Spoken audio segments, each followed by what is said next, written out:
नमस्कार बंधुरा आज के एकटी मशलार रेसिपि निये आमी हाजिर हयेछि।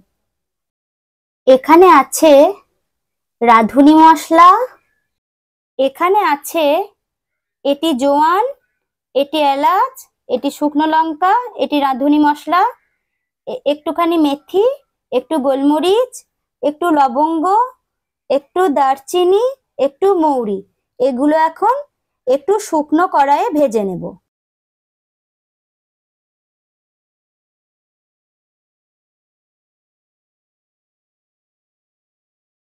এই মশলাটি যে কোনো নিরামিষ রান্নায় খুব উপযোগী এবং মাঝে মধ্যে টকেও দেওয়া যায়, নিরামিষ টকেও দেওয়া যায়, চাটনিতেও দেওয়া যায়।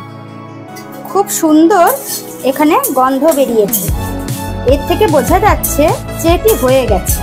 এবার গ্যাসটি বন্ধ করে দেব এবং বড় থালায় ছড়াতে দেব যাতে ঠান্ডা হয়ে যায়, না হলে মিক্সারে দিলে কিন্তু মিক্সারটা গরম হয়ে যাবে, তখন খারাপ হয়ে যেতে পারে মিক্সারটা।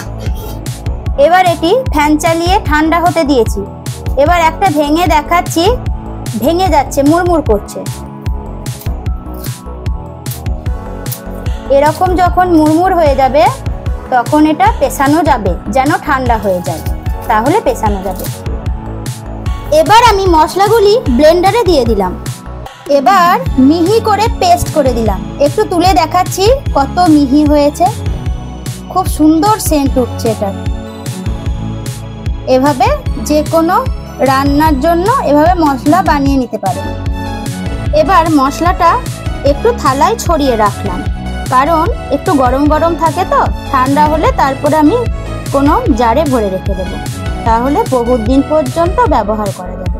নমস্কার।